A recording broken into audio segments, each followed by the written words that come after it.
Ya, baik. Selamat malam, Bapak Ibu, saudara-saudari sedama, Sukihoto, Namo Buddhaya.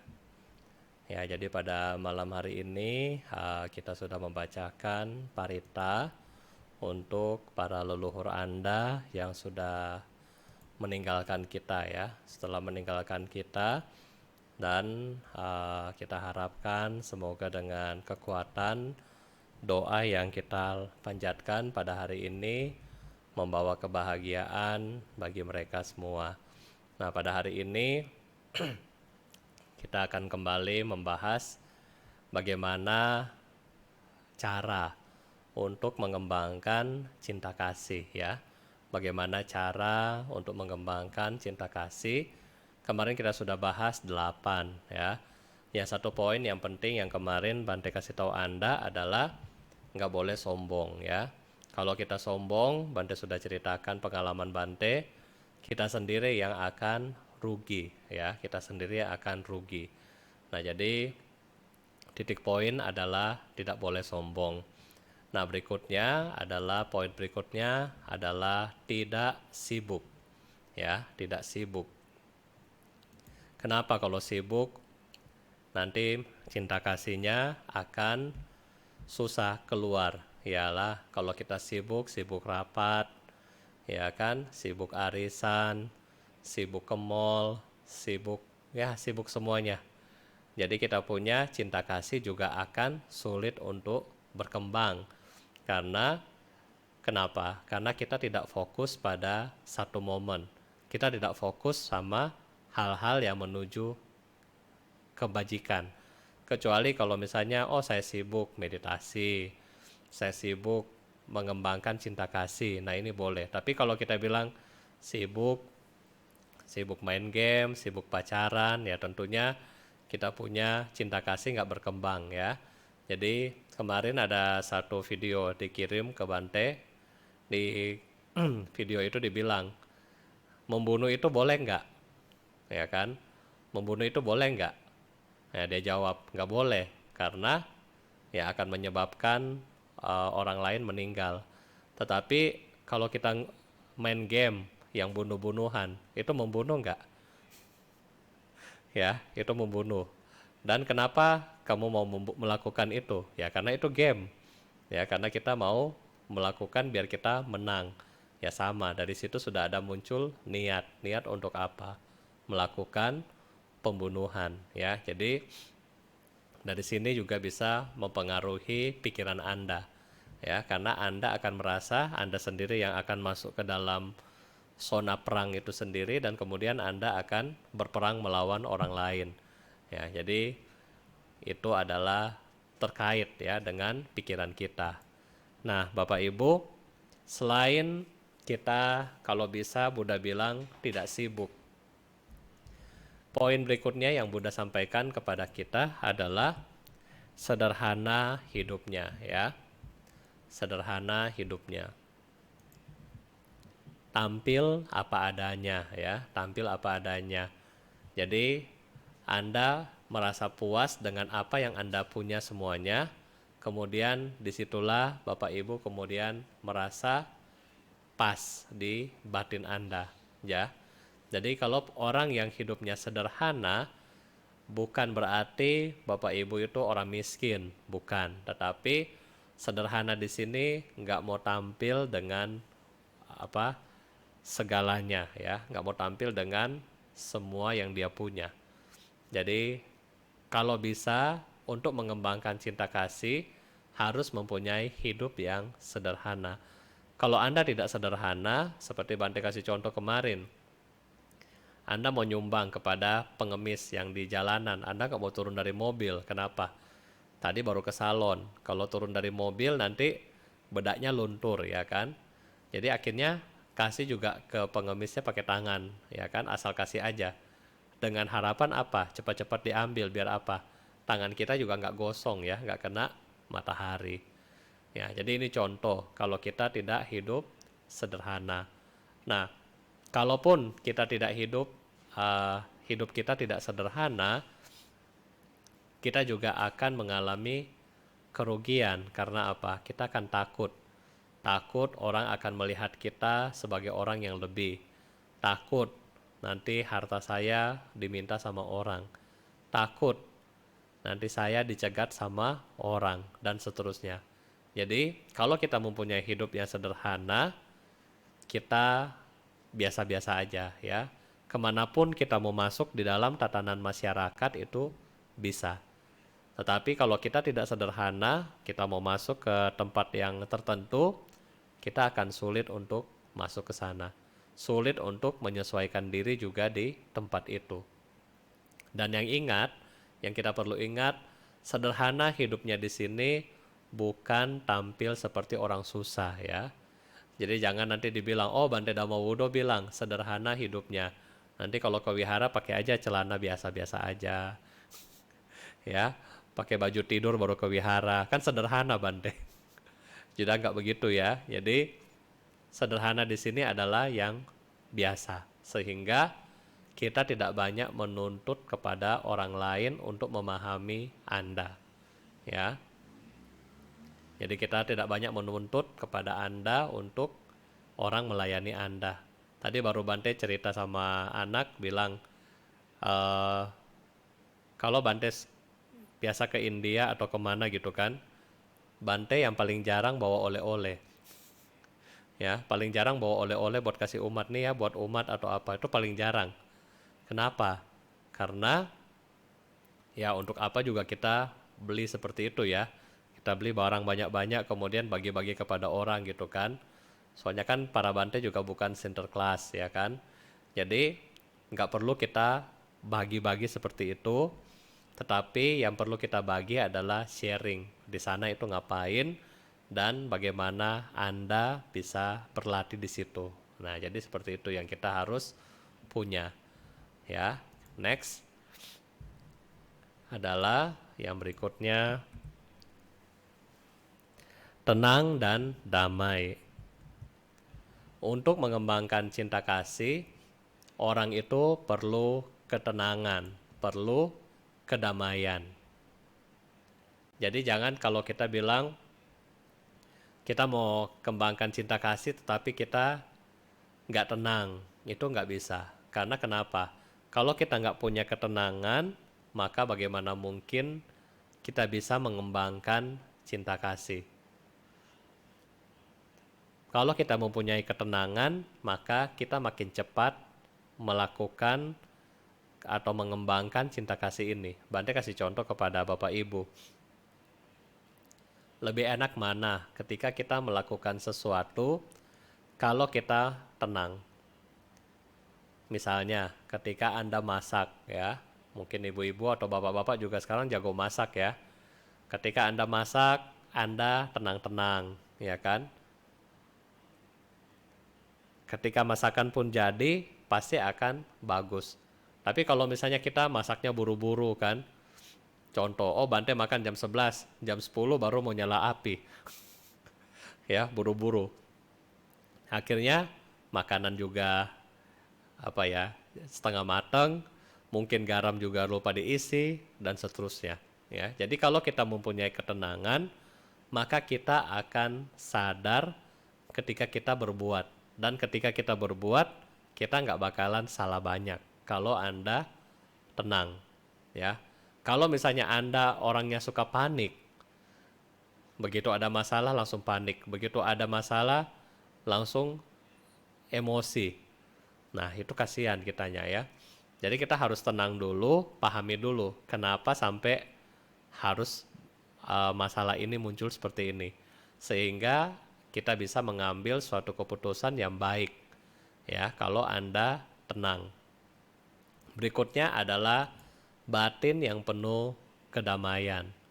Batin yang penuh kedamaian. Di dalam Karanyameta Sutta disebutkan, ya kan? Bagaikan seorang ibu yang mempertaruhkan jiwanya untuk melindungi anaknya yang tunggal. Demikian juga kepada semua makhluk. Bahwa kita harus mencintai semua makhluk ini seperti anak kita sendiri. Bante sudah bahas ini ketika mempelajari bagaimana aspirasi atau aditana parami. kita menganggap semua makhluk ini adalah orang tua kita. Sehingga semua makhluk ini perlu kita tolong. Ya. Jadi sama ya antara versi Theravada, ya, bagaikan seorang ibu mempertaruhkan jiwanya untuk melindungi anaknya yang tunggal. Nah, versi Mahayana, semua makhluk bagaikan ibu-ibunya di seluruh kehidupan. Jadi sama-sama di sini kita menolong semua makhluk ini. Terserah Anda mau pakai versi mereka adalah anak Anda mau pakai versi mereka adalah ibu Anda. Dua-duanya bisa diterapkan ya ketika Anda mengembangkan cinta kasih ini. Dan berikutnya adalah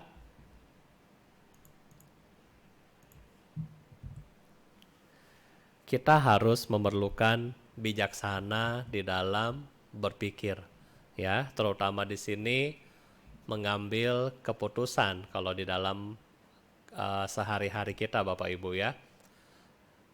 Kita harus bijaksana.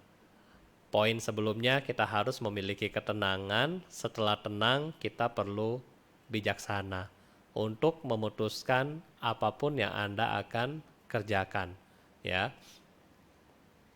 Kalau kita tidak memiliki bijaksana di dalam berpikir, maka takutnya kita dapat melakukan kesalahan saat kita mengimplementasikan sesuatu.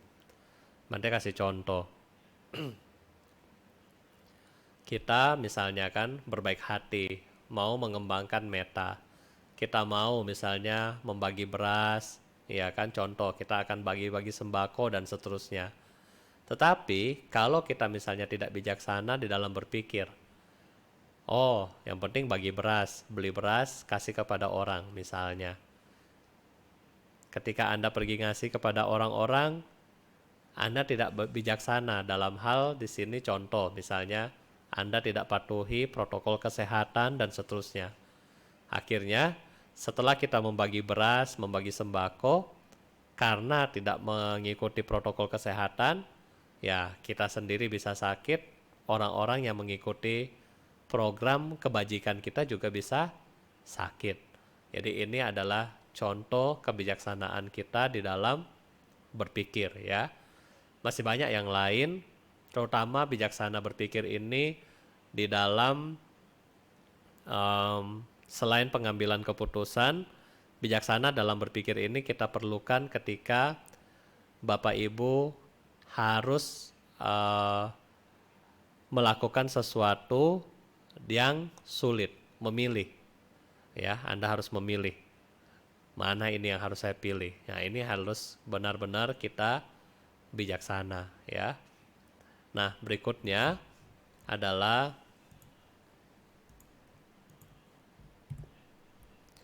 terlatih di dalam meditasi.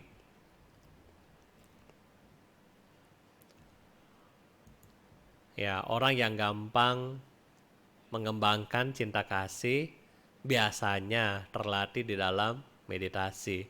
Di dalam Karania Metta Sutta disebutkan, ketika berdiri, berjalan, duduk, ataupun berbaring selagi tiada lelap, dia tekun mengembangkan kesadaran ini, yaitu apa? Kesadaran untuk mengucapkan, ya di situ disebutkan semoga semua makhluk berbahagia sampai dia diam di dalam Brahma ya. Nah, di sini berarti dikatakan bahwa orang untuk mengembangkan mengembangkan cinta kasih sangat perlu melakukan meditasi dalam kegiatan rutin sehari-hari. Dalam Karania di state sama Buddha bahwa baik berdiri, berjalan, duduk maupun berbaring selagi tiada lelap, dia tekun. Ya, berarti Bapak Ibu di sini ada kata tekun. Tekun adalah mau mengulang, mencoba terus-menerus secara continuous, secara bersambung. Untuk apa? Untuk mengembangkan cinta kasih di dalam dirinya sendiri.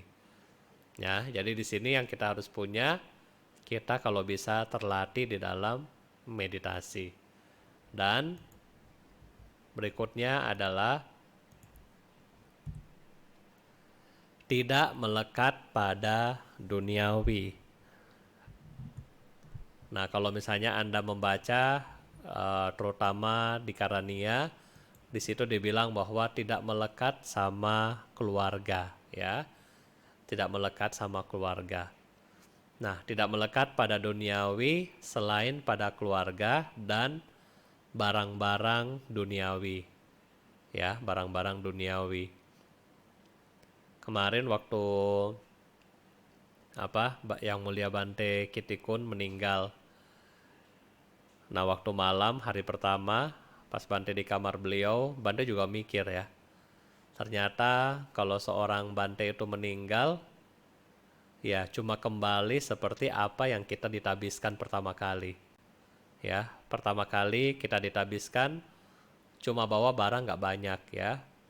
Cuma bawa apa? Cuma dikasih jubah, dikasih bol, ya kan, dikasih alat cukur, kasih jarum, dikasih benang, itu aja yang dibawa. Nah, ketika meninggal juga mirip, ya kan? Mirip, cuma dikasih apa? Pakai jubah lagi, bolnya taruh di samping, jubah yang cadangan juga dilipat taruh di samping peti. Mau bawa juga nggak boleh ya. Yang dibawa cuma yang di badan doang, ya kan? Istilahnya, yang dibawa saat kremasi. Yang lain juga nggak dibawa. Nah, berarti sama dengan kita hari ini bahwa kalau bisa Anda mengurangi kemelekatan terhadap duniawi. Kemelekatan terhadap duniawi ini bukan berarti Buddha meminta Anda untuk hidup miskin, bukan. Tetapi Anda bisa tetap menjadi orang kaya, tapi pada saatnya Anda sadar bahwa ini pun harus ditinggalkan. Nah, itu. Ya, Anda bisa cari apapun yang ada di dunia, boleh. Tetapi ketika kita akan meninggal, kita harus stop bahwa oh ya udah, yang saya sudah cari adalah kayak saya punya value waktu saya hidup. Nah, sekarang yang ini saya hanya bawa batin saya sendiri. Nah, kalau bisa seperti ini Bapak Ibu ya. Jadi jangan Anda pikir, wah Buddha bilang tidak melekat pada duniawi, berarti saya nggak boleh ngapa-ngapain. Masuk hutan meditasi gitu ya. Enggak, tetapi tidak melekat sama duniawi di sini. Apapun yang kita punya, satu saat kita akan tinggalkan ya. Bahkan gigi palsu kita pun kita akan nggak bawa. Ya, jadi jangan banyak melekat ya. Melekat di sini lebih kepada arah-arah. Ini kan saya punya dulu. Ini kan, nah, ini kan, ini kan anak saya. Ini kan pacar saya. Ini kan mantan. Ini kan mantan. Nah, sudah mantan ya sudah. Ya harus move on. Jangan lagi masih melekat. Namanya sudah mantan. Masa masih melekat sama dia gitu ya. Jadi harus move on. Disinilah kita bilang tidak melekat sama duniawi. Untuk para Bante, kami juga diminta oleh Buddha ya tidak melekat dengan hal-hal apapun ya, jabatan ya kan, dan semuanya itu juga nggak boleh melekat ya. Dan berikutnya adalah tidak melakukan hal yang tercela. Tidak melakukan hal-hal yang tercela jika dilihat oleh orang bijaksana ya. Jadi jangan sampai orang bijaksana mencela kita karena perbuatan yang kita lakukan adalah jelek ya. Jadi di sini kita harus benar-benar sadar diri, melakukan sesuatu itu sangat hati-hati sampai kita tidak bisa dicela oleh orang lain. Nah, ini memang agak berat. Makanya ketika kita bilang kita masih manusia biasa, kita masih mempunyai seperti ya wajar kalau kita melakukan salah. Itu biasanya excuse dari diri kita, ya kan? Ah, saya kan masih manusia biasa Bante, wajarlah kalau saya salah. Ya, kalau semua orang bilang ya wajarlah kita manusia, kita belum sempurna, kita salah, itu wajar. Tetapi di sini dibilang bahwa tidak melakukan perbuatan yang tercela berarti kita berusaha dua hal. Tahu diri kita masih sering melakukan kesalahan. Yang kedua, kita harus merenungkan untuk memperbaiki kesalahan-kesalahan yang sudah kita perbuat. Misalnya, saya makan cabai sampai saya sakit perut. Ya kan, sudah tahu kan, gara-gara makan cabai saya sakit perut. Terus besok makan cabai lagi. Akhirnya apa? Sakit perut lagi. Harusnya kita sudah tahu, oh ini membuat saya menderita. Ya udah, yang ini saya stop. Besok saya nggak buat lagi. Kalau bisa juga kita meminta nasihat.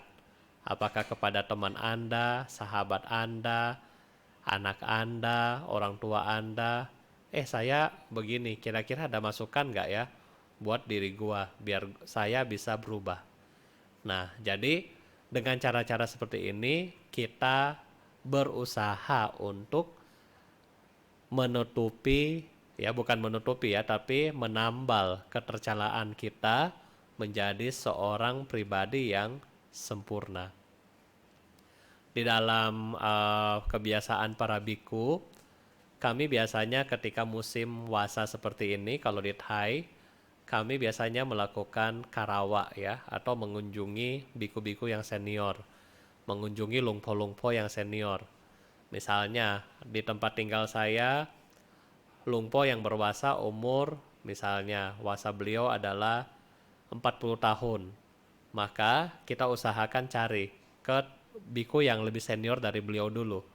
Nanti kami para murid-murid wihara beliau akan pergi ke sana, namaskara, setelah namaskara kemudian minta nasihat dari lungpo. Nanti lungpo akan kasih tahu kita, oh ya kamu mesti meditasi yang seperti ini, bla bla bla bla bla. Kamu harus bersikap seperti ini, bla bla bla, ya, dan seterusnya. Nah dari situlah kita berusaha menutupi ketercelaan kita, ya. Kita berusaha, bukan menutupi, memperbaiki ketercelaan dari diri kita, ya. Jadi biar kita tidak selalu bilang, ya saya kan nggak sempurna, ya masa kita dari bayi sampai tua nggak sempurna-sempurna, ya. Makanya sepanjang hidup kita perlu melakukan penyempurnaan diri kita, mengurangi hal-hal yang tercela. Nah, sehingga kalau kita mengurangi hal-hal yang tercela ini, dikatakan kita gampang untuk mengembangkan cinta kasih. Ya. Jadi ini adalah 15 poin cara-cara bagaimana Anda mengembangkan cinta kasih di dalam keseharian Anda ya. Jadi ini 15 poin yang kita sudah bahas sebenarnya waktu pembahasan Karania Metta Sutta. Ya, Bante harapkan 15 poin ini ya Bante nggak kasih jadi PR lah ya. Tapi mudah-mudahan bisa sadar diri, bisa pelan-pelan latihan sama-sama ya. Kalau langsung Bante bilang 15 poin PR nanti pada kabur lagi ya. Jadi ini kalau Bapak Ibu jalankan akan membawa manfaat bagi Bapak Ibu. Tetapi kalau Bapak Ibu hanya dengarkan juga dapat manfaat pengetahuan. Nah, kalau Bapak Ibu lakukan, maka Bapak Ibu akan mendapatkan hasil yang lebih maksimal. Ya, mungkin ini yang bisa Bante sampaikan untuk meta parami.